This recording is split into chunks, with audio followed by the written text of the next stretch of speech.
A shadow fell across the ancient stones, not of cloud or bird, but something far stranger, something that hummed with a silent, alien energy.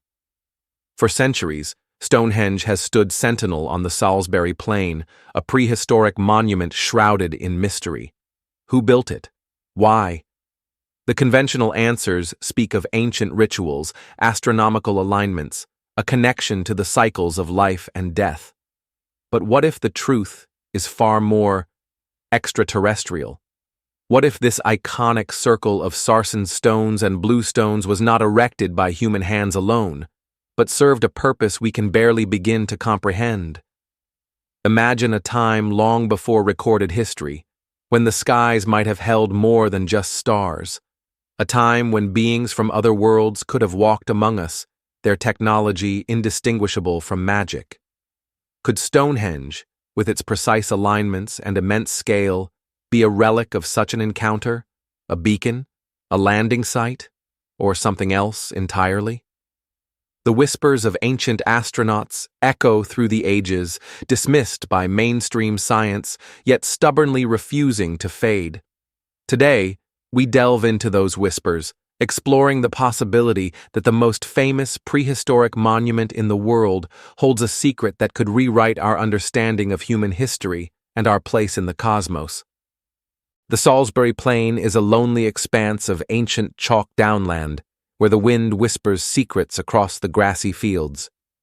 Here, under the vast, often gray English sky, the stones stand. To see them in person is to feel a sense of profound insignificance. They are gargantuan, each sarsen stone weighing an average of 25 tons, their surfaces weathered by 5 millennia of sun, rain, and frost. The official story, the one etched into textbooks, speaks of a Neolithic people who, with extraordinary effort and ingenuity, dragged these monoliths from quarries 20 miles away, and the smaller, 4-ton bluestones from the Preseli Hills in Wales, an impossible journey of over 150 miles. For Dr. Aris Thorne, a geoarchaeologist with a reputation for pragmatism, Stonehenge was a puzzle of logistics, not little green men. He'd spent his career mapping ancient landscapes, understanding the pure brute force mechanics of the past. He was leading a new survey, armed with the latest ground-penetrating radar, aiming to map the hidden landscape beneath the monument. His goal was to find forgotten post holes, processional avenues, and perhaps evidence of the settlements that must have surrounded this sacred site. He saw the builders not as mystics, but as engineers and laborers. The how was a question of physics, the why a matter for anthropologists. Yet, as he walked the perimeter day after day, the sheer, crushing weight of the stones began to work on him. The how became a louder and louder question in his mind. A society with nothing more than stone, wood, and rope, moving mountains. It was possible, yes. But was it plausible? Was that all there was to the story? He believed so. Until the 3rd week of the dig, when the radar started screaming. The anomaly wasn't a burial chamber or a forgotten ditch. It was a shape of impossible perfection. Deep beneath the heel stone, the stone that marks the midsummer sunrise, the radar painted a flawless circle. Not a rough man-made approximation, but a mathematically perfect disk, 20 feet below the surface. Natural geology doesn't create such shapes. Thorne's first thought was a hoax, a modern prank buried deep, but the strata-penetrating data showed the soil above it had been undisturbed for millennia. It had been there long before the first sarsen was ever raised. He authorized a targeted excavation, a delicate operation kept quiet from the press and even from most of the larger survey team. For weeks they dug, carefully removing layers of history. Roman coins, fragments of Iron Age pottery, then deeper, into the Bronze Age, the Neolithic. Finally, their spades hit something that didn't sound like rock or earth. It was a dull, metallic thud that vibrated up through the handles and into their bones. Working with brushes and trowels, they slowly cleared the earth away. It was a disc, just as the radar had shown, about 10 feet in diameter. The material was like nothing Thorne had ever seen.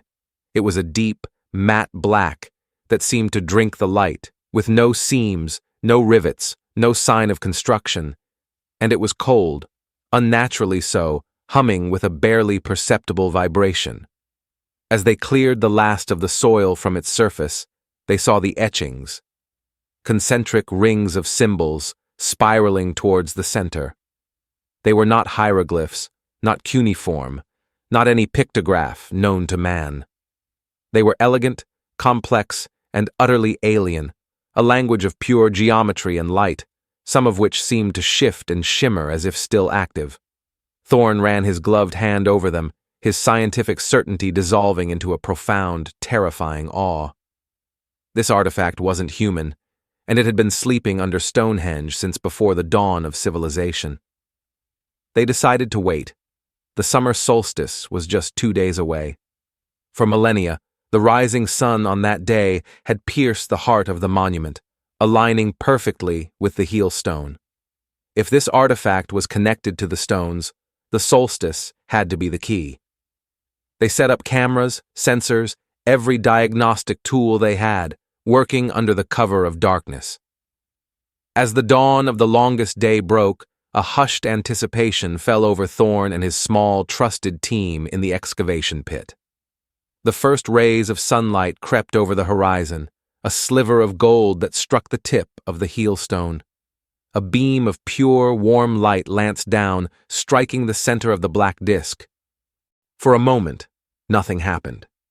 Then, the low hum that had vibrated beneath their feet began to rise in pitch, becoming a resonant, all-encompassing chord that seemed to emanate from the earth itself. The alien glyphs on the disk flared to life, glowing with a brilliant blue-white light.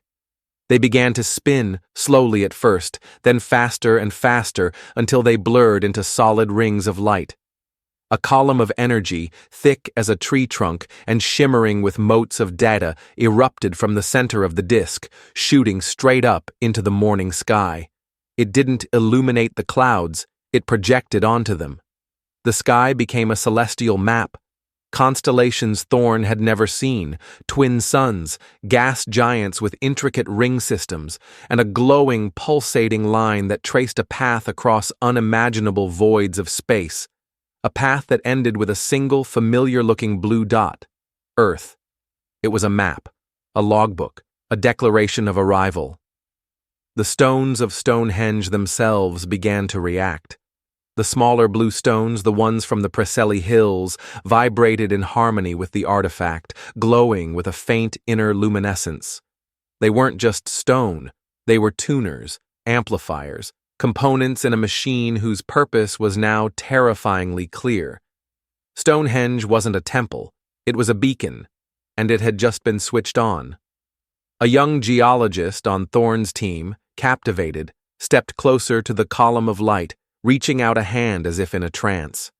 Thorne shouted a warning, but it was too late.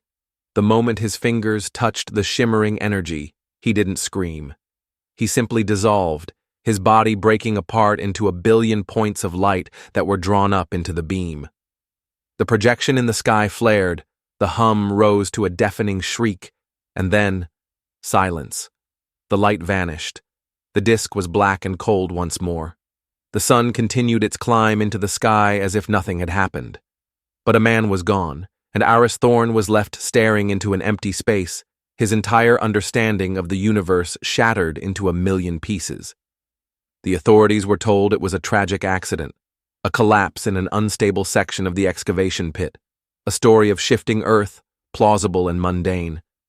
There was no other explanation that the world would accept. Dr. Aris Thorne's official report was a masterpiece of fiction, written to entomb a truth far too large and terrifying for public record. The black disk was reburied, the site filled in, and the world outside the small circle of traumatized witnesses remained blissfully unaware. But for Thorne, the world would never be the same. Every sunrise is now a reminder. Every star in the night sky is a question mark. He is no longer a man digging for the secrets of the past. He is a sentinel, watching the skies for the future. The artifact they uncovered was not a tomb or a temple. It was a doorbell, left on the porch of Earth millennia ago, and in their quest for knowledge, they had just rung it. They had answered a call they didn't know had been made, sending a signal back along an ancient pathway to a place that is not Earth. The question is no longer who built Stonehenge, or how. The question is, who did they build it for? And now that the beacon has been lit, who or what is on its way to answer?